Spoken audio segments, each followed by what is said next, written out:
Timbatu.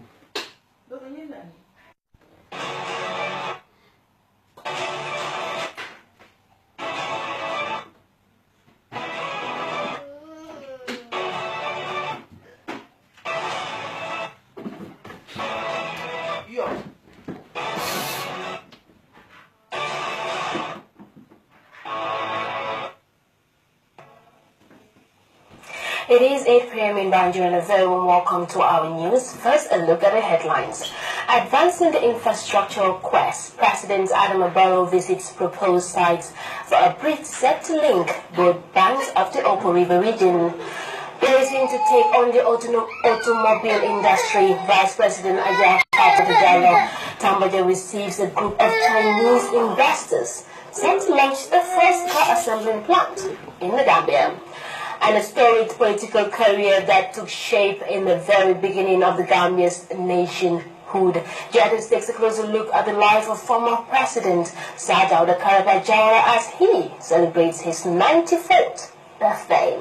Also coming up, Ryan Against Cancer joint efforts are underway in Tunisia to build a world-class cancer treatment center targeting hundreds of children from 24 regions across the country. Plus, in South Africa, High Court ruling orders Cape Town Mayor Patricia de Lille to remain in her position. Well, our viewers, this and more coming ahead. I am Tinin Gite. Do stay with us.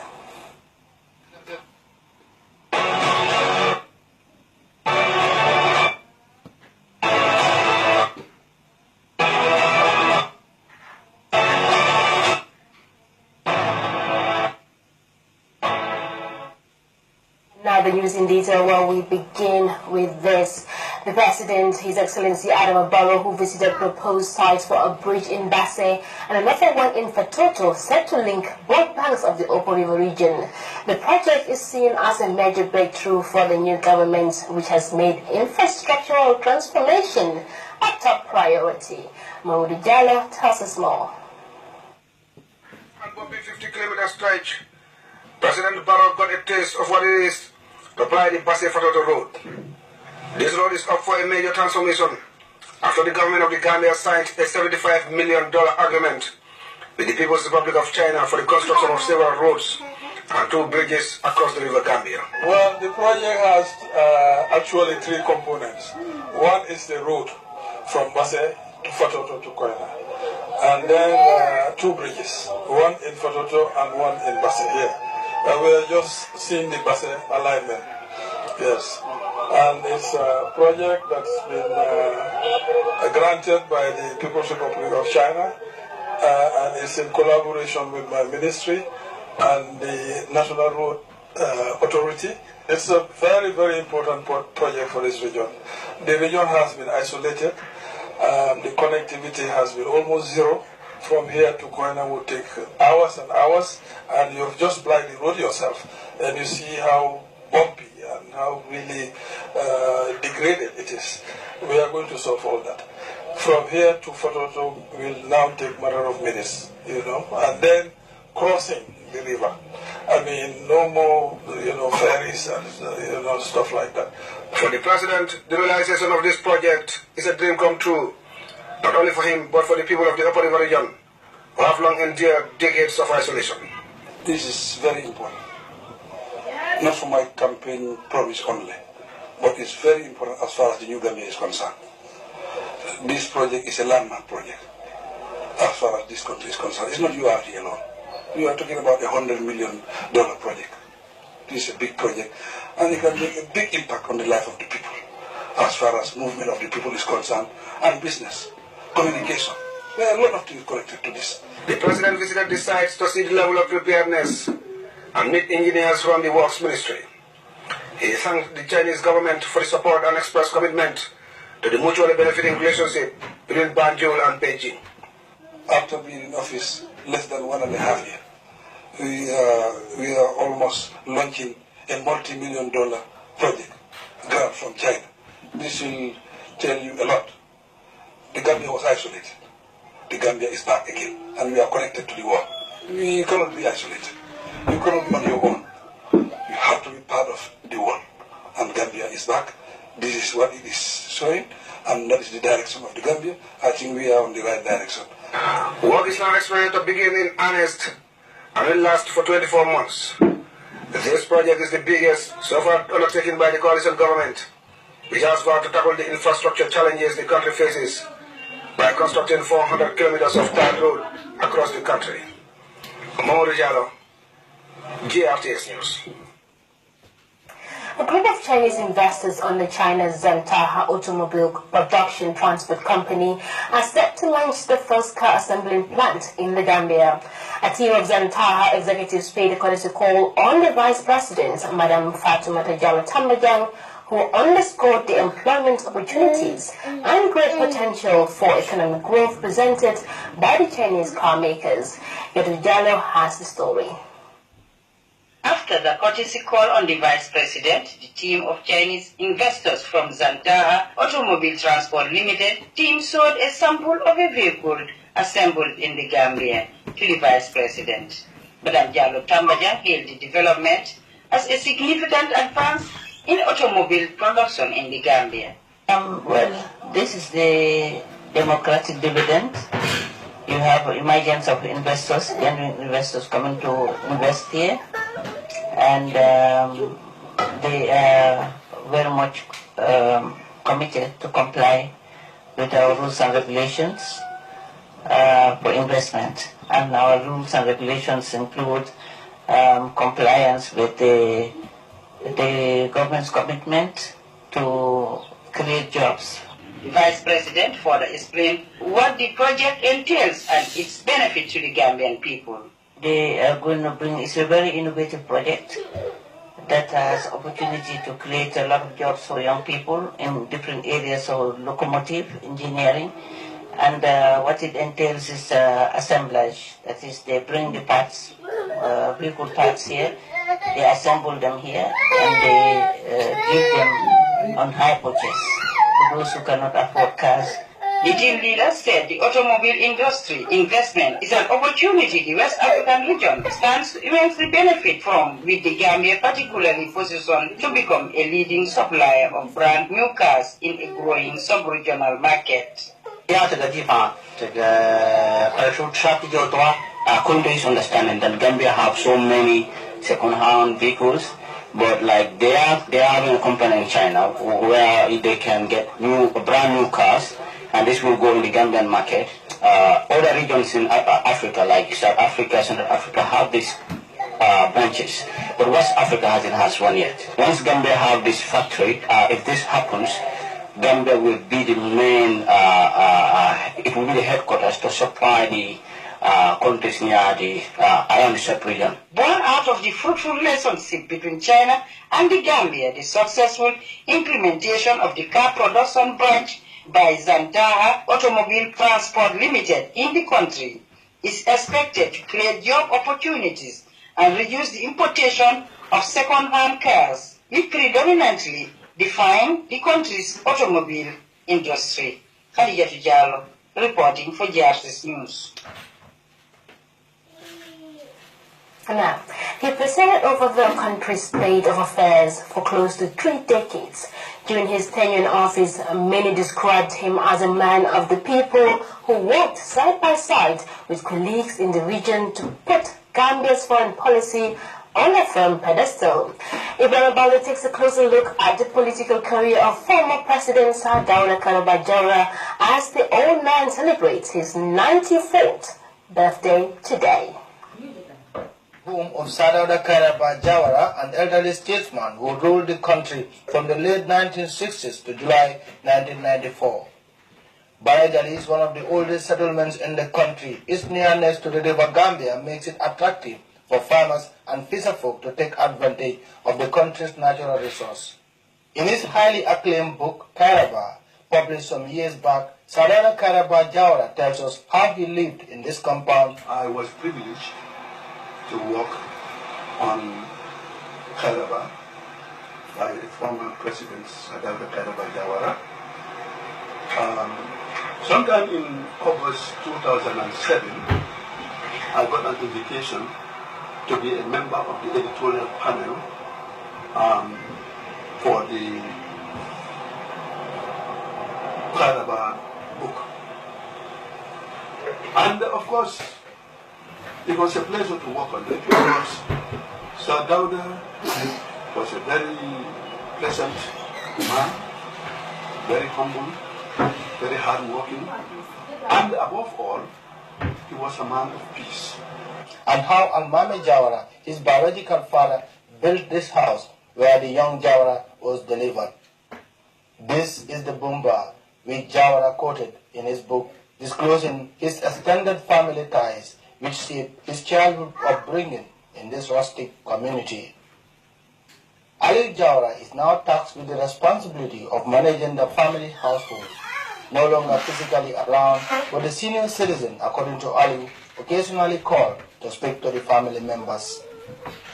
It now begs the question why the Bumba is not designated as a national heritage, the fact that it delivered the country's first leader. However, Ali Jawara said everything was going on well until the infamous army coup of July 1994. Action culture ibenu janne foy ni buta bu sono nun jara rest house ka fa rest house anani bu ne fini na be da tabla jara jam bunda dara jam ila tabla bi bare biri ta da ko kudeta kera dron ko ta do man dron ina da jambula jam ye nyaka ti jam. Recently, since the changes, it is now one of our plans to restore the rest house and also to restore the birthplace of the first president of the Republic of the Gambia, Alhaji Sadara Karaba Jawara. Sadara Karaba Jawara is 94 years old today. He remains one of the oldest former presidents in the world. His political career saw him spearhead the country's independence struggle in the 1960s. Jawara went on to make a mark in international diplomacy by cementing brotherly ties between the Gambia, its neighbors, and beyond. On the flip side of the story, Jawara survived an attempted coup in July 1981, masterminded by disgruntled Gambians led by Kukoy Samba Sanyang. Jawara also survived a plane crash near the bushes of what is now Brikama in the Central River region of the country. Ibrahima Balde, Grts News. Happy birthday to the former president. Now, the newly elected chairperson of the Brikama Area Council and 28 ward councillors from the vast western region have taken their oaths of office in a colorful ceremony where they pledge to execute their functions in accordance with the Constitution of the Gambia. Kumeba has more on the inauguration ceremony held in the region's area council. I, Sirifo Sonko, having been elected as councillor, so help me God. One by one, they took their oath of office to execute their functions in accordance with the supreme laws of the Gambia. Sirifo Sonko, the newly elected chairperson of the Brikama Area Council, assured of his readiness to exercise his mandate in a free and transparent manner. The new Gambia, we have to endeavor all efforts to build the new Gambia towards a greater peace, progress, and prosperity. Development does not go along party affiliation or ethnic origins. It suddenly goes along the needs and aspirations of the people of the communities. We must put aside all our political differences and work together to serve the Gambian people. The Minister of Lands and Regional Government promised to continue to provide a conducive environment for rapid socio-economic development. The Ministry of Lands and Regional Government has the supervisory role of all local government authorities and therefore look forward to working closely with all local government authorities to develop this small and beautiful country we call the Gambia, the smiling coast of West Africa. The Governor of the West Coast region urged the new chairperson and councillors to execute their duties in the best interest of the people. It's now time to heal our political differences, join hands and work together, not only to make Brikama Area Council a modern institution, but to make a meaningful and positive impact on the lives of the people we serve. For that reason, nobody should be left behind in this crusade. The CEO of the Brikama Area Council, Mamsek Jalo, hoped the experience of the councillors from different political parties would enable them to deliver as expected. Looking at the composition of the new council, one would realize two things unique for Birkama Area Council. Unfortunately, we have a mixed council representation from different political parties. Secondly, we are opportune to have a significant number of experienced councillors coming back for their second mandate. It's a blessing for the council since that will allow them to interact effectively and efficiently, and in addition share experiences about council's processes and procedures, among others. Outgoing interim chairman Usman Cham also assured his commitment to improving lives and livelihood of the people of the West Coast region. Reporting for GRTS News, I am Kumbaba.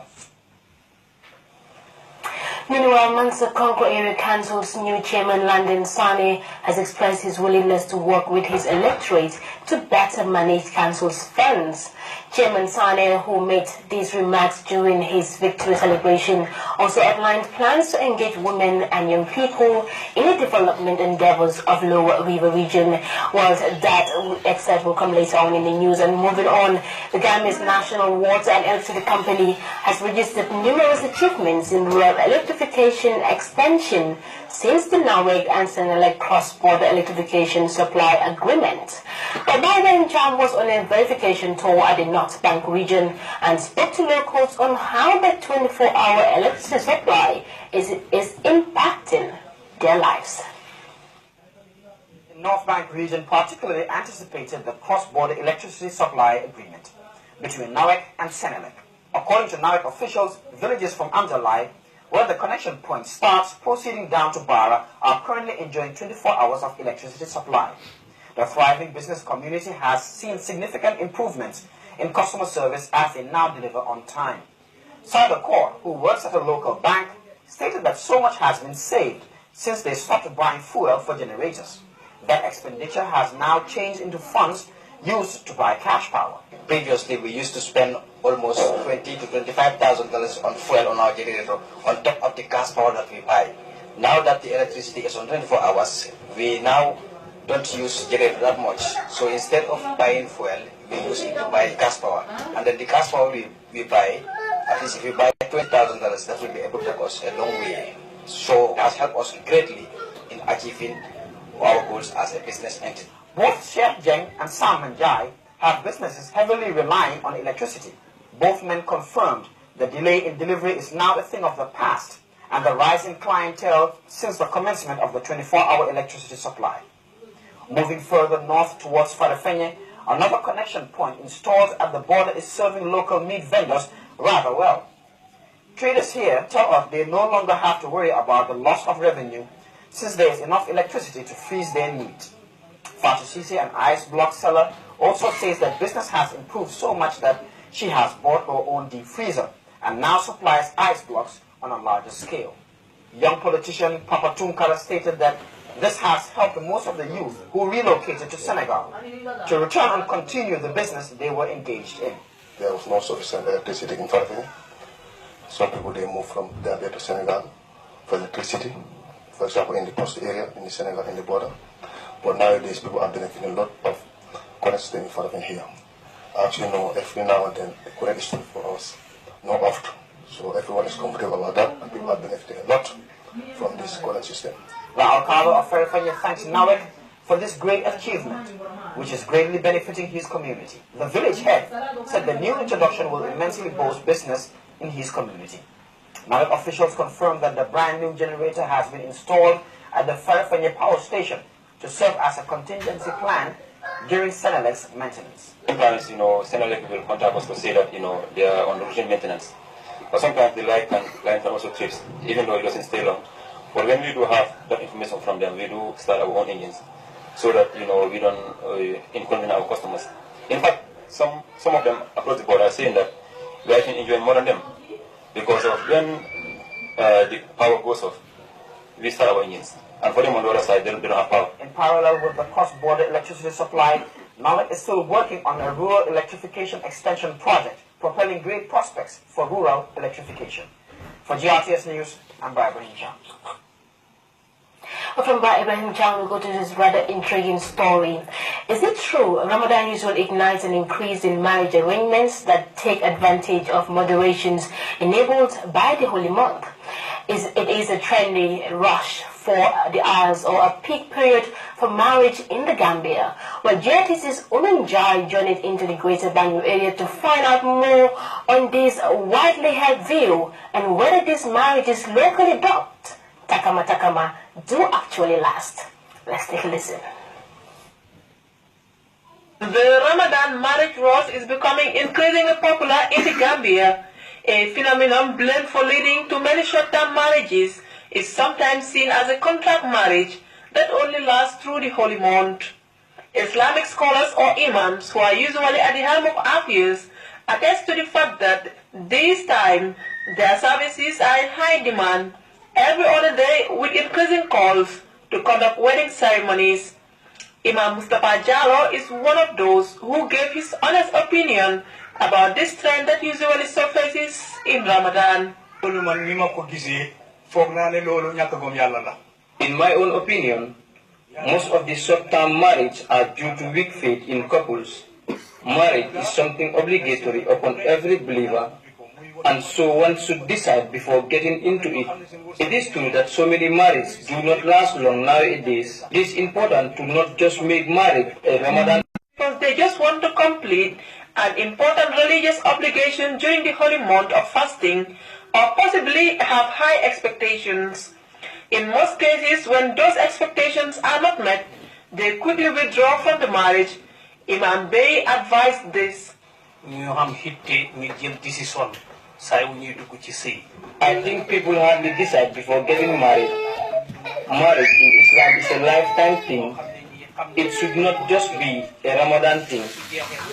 We should try by all means to avoid contract marriages that abruptly end, and those trying marriage should try as well familiarize themselves with the parties involved. Some people are just out there to exploit the easy means of getting married in Ramadan. My quest to know more about Ramadan prompted marriages which have taken on a certain slogan dubbed Takama, underscoring the great rush by all eligible singles to tie the knot and join the wall of couples. At the busy Iceman Road, we met Ramatulai Kante, who advised women to take a practical decision when it comes to finally settling down in marriage. I am begging my fellow women to make a wise decision. So many young ladies will venture into marriage because they just want a wedding party, while others are forced by eager parents to join their married peers. Let's make sure, as women, we do the best in marriage to earn respect and reward from Allah. For Sayyidah Aisha Diba, the institution of marriage is an important part of religious belief which requires a strong purpose to undertake.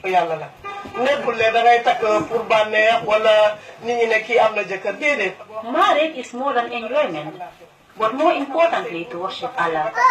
People should be cognizant of the fact that marriage is not for contract or for wealth, but to worship Allah forever, especially the women's folk.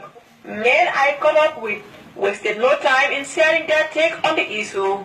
For many young men, the holy month is an opportunity to cut back on the usual expenditures on weddings. Before, weddings were not arranged the way they are nowadays, which is perhaps the reason for many short-term marriages. You cannot just catch up with someone in the streets and make a decision.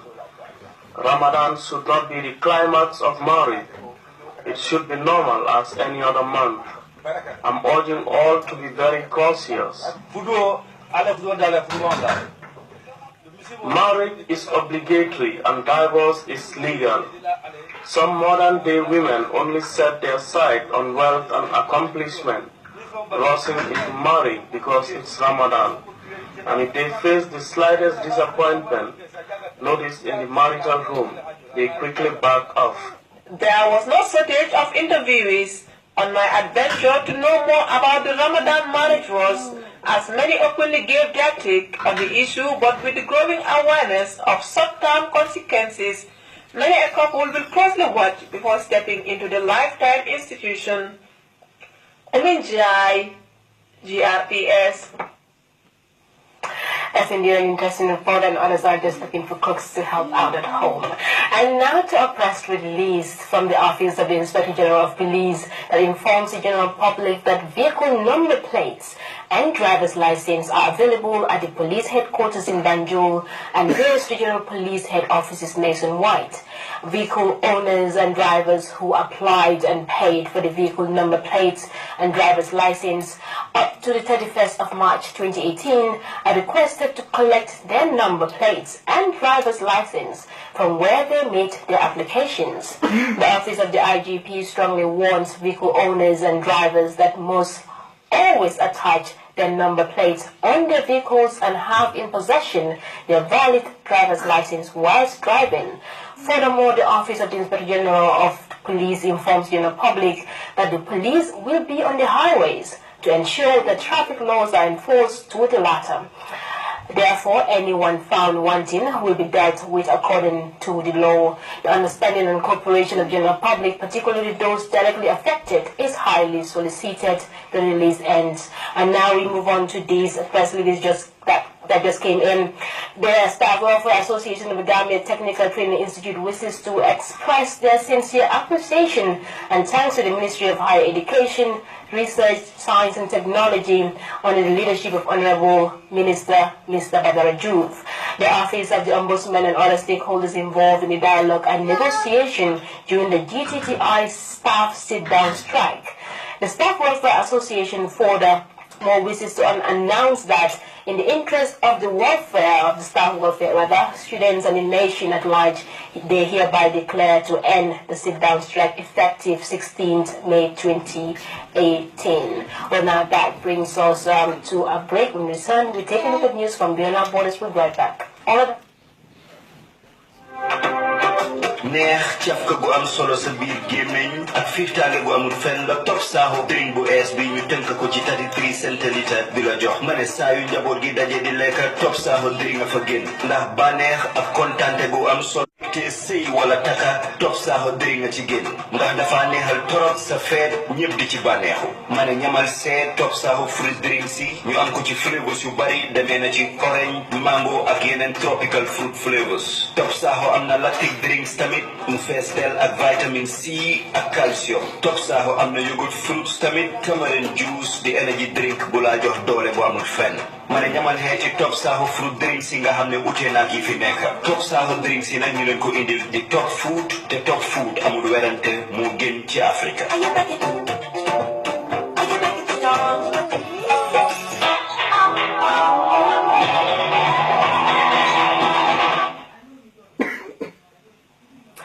Welcome back, and now in sports, the Gambia Secondary Schools Sports Association has conducted an award ceremony for winners of the recently concluded Inter-Schools Championship. The presentation that saw the awarding of cash prizes and certification took place at the office. And moving on, we'll take another break. When we return, we take a look at news, a brief look at news from beyond our borders. Dynamic Team. Gambia Milling Corporation is a local industry promoting the milk in the Gambia. +220. Located in the heart of Banjul with a capacity of more than 7,000 bags of 50 kilograms per day. GMC produces baking flour made from high quality wheat. GMC has depots in Basse, opposite Stadium, and Farafenye, opposite Ecobank. And Eco Flours are delivered to bakeries, shops, and developers for production of all sorts of breads and cakes. GMC also produces wheat bran for animal feed. To benefit from the new promotion, call quickly 6611-555 or 6100-101. GMC, proudly Gambian.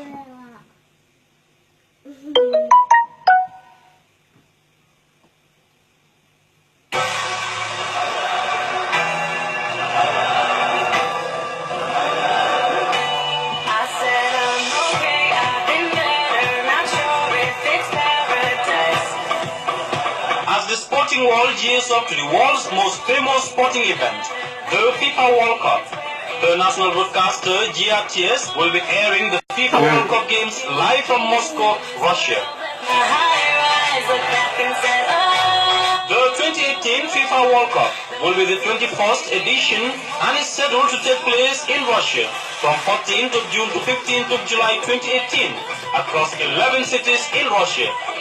The African continent will be represented by 5 teams: the Teranga Lions of Senegal, the Pharaohs of Egypt, the Atlas Lions of Morocco, Super Eagles of Nigeria, and Les Aigles de Carthage of Tunisia.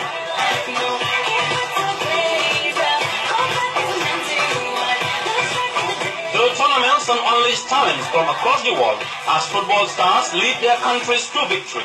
To be a sponsor of the World Cup Football Tournament 2018, live broadcast on GRTS. Call our commercial department on 4377214 or 4378775.